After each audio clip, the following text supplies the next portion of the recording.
Hello, hello, and welcome into TYT's The Conversation. It is your host, Adrienne Lawrence. And today I am bringing you up first New York Times reporter and author of The White Wall, How Big Finance Bankrupts Black America, Emily Flitter. Thank you so much for joining us, Emily. Thank you for having me. It's great to be here. And it's great to have you here because I know that you did some digging deep as far as it's concerned when it comes to really the financial industry and the barriers that are put in place in terms of racial access and opportunity. What sparked you to write The White Wall? Well, I started to hear some stories about Wall Street employees facing discrimination. And at first, I sort of took them as so many other things come into us as journalists, as sort of like one-off sad stories, but then they really started to add up. And I was also talking to a lawyer who had sued all of the major banks for discrimination. And she told me, you don't understand, this problem is so much worse. It's so much worse than gender discrimination, for instance. And so few people are focusing on it. So the more I looked into it and wrote a few isolated stories, the more I realized that there was just so much there, and that it needed to get a treatment that allowed the whole picture to be seen all at once. Wow, and it sounds like it was quite the task, really, given the extent of this racism that was going on. And I know you had mentioned employees in the whole employment context, but I'm guessing this is something that also trickled down to the work that was actually performed in terms of meeting clients and customers. Well, sure. I mean, the book now takes lots of different components of the financial system and examines them individually, almost as if they're bricks in a wall. And one of those bricks is the customer experience. The book begins with emails that I saw that were passing back and forth between tellers at different JP Morgan Chase branches, where the tellers were warning each other about suspicious customers. It's not strange that they were doing that because there are all kinds of attempts made all the time to scam banks out of their money. I mean, it's a bank, it's got money, someone's gonna try to get it. But some of the emails didn't describe suspicious behavior like trying to use a stolen bank card to withdraw money or presenting a fake ID. They just described Black people. So there was one that said, African-American man tried to cash a check from a business in Texas. It's really unclear what's wrong with that. So I started to see that that's what the tellers were thinking when Black customers were walking into the bank and they were being immediately treated differently. Yeah, I definitely can relate to that. Generally, as we're seeing now, especially with social media and people having access to phones and cameras, is that the Black experience is often one in which your just very existence or trying to live your life is very much scrutinized, criminalized, and it's very, very upsetting.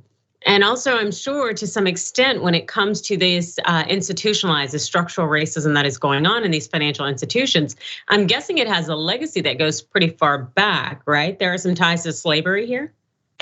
Well, I wanted to figure out what banks really owed people who they had mistreated, not just now, but going back through the 20th century when banks and municipal leaders and real estate agents got together and decided not to give services to Black residents in cities across the country. That was redlining, and redlining still happens, but it's not overt with maps and agreements that are written down and things like that. And I wanted to go even farther back and see what the bank's links to slavery have been or were.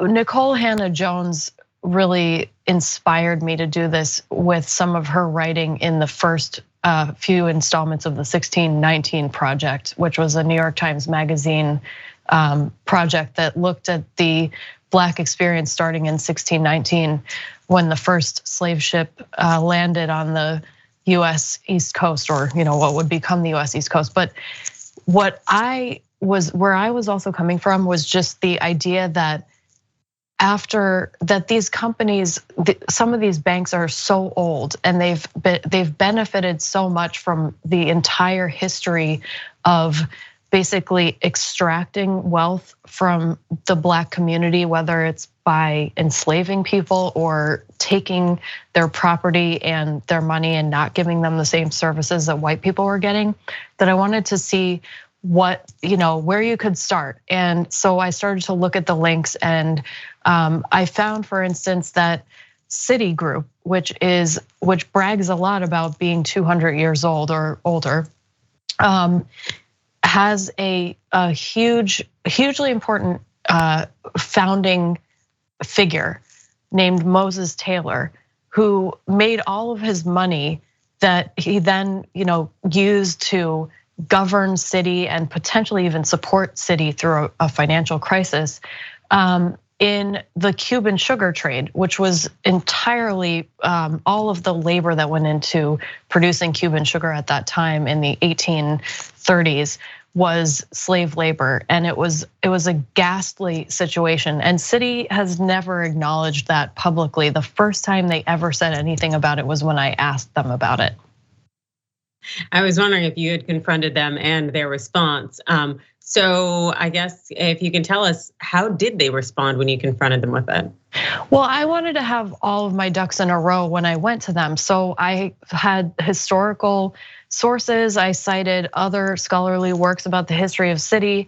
I cited other inquiries into the origins of institutions and their connections to slavery. And it just so happens that Moses Taylor's, I think, son-in-law, and then his son were huge donors to Princeton. And Princeton did its own study into the origins of their wealth and their connections to slavery. So I just had a ton of material, and I took all of this material to Citi and said, look, when I looked on your website, the only thing you say about Moses Taylor is that he was a commodities trader who helped finance the Union side of the Civil War. What about all this other stuff? And they said, well, we did a review several years ago and didn't think that we found any evidence that Citi as an institution and its predecessors had profited from slavery. Essentially, the history of Moses Taylor, they had decided was outside of the scope of that inquiry, and that they now admit that he has what they describe as disturbing ties to slavery. And then they ended their statement by saying, but we're trying to make it better, and we've committed $1 billion to advance racial equity in this country. And then in my book, I then talk about what these pledges that these big banks, because they've all made them, what they really mean. Yes, that should be interesting. I'm sure readers would want to get their hands on that because, as we know, there is a lot of performative diversity, equity, and inclusion, and also attempted rectification of some of these historic acts that have really enabled people to be in the positions of power they are in today. And so when you did look at all of these different financial institutions, you looked at their history, their ongoings, how they treat customers, clients, as well as those individuals who work for them. Kind of, was there an overarching pattern of racism that you just were able to unequivocally see? Yes, and I just want to emphasize that if you're a bank employee and you're watching this interview, you're like, oh my God, she's calling everybody evil and I'm not evil. And that's not my goal here. My goal is to point out all of the really regular and powerful yet subtle slights and injustices that Black customers and Black employees of the financial industry have to face. And a lot of times nobody's thinking about it consciously, but it keeps happening. And then when these groups who are the victims try to get justice, they can't. And unless we all take a deep breath and realize that this is happening and it happens constantly and it's having a huge effect, we're not going to be able to move forward. So yes, everyone has to play a role here and everyone has to be far more aware of what's happening.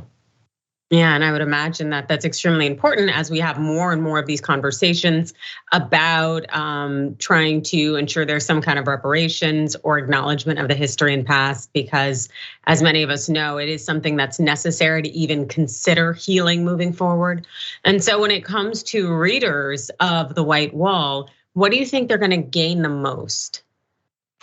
Well, I really hope that the stories of the individual people who shared their experiences with me will help readers live inside somebody else's skin and understand how hard daily life can be.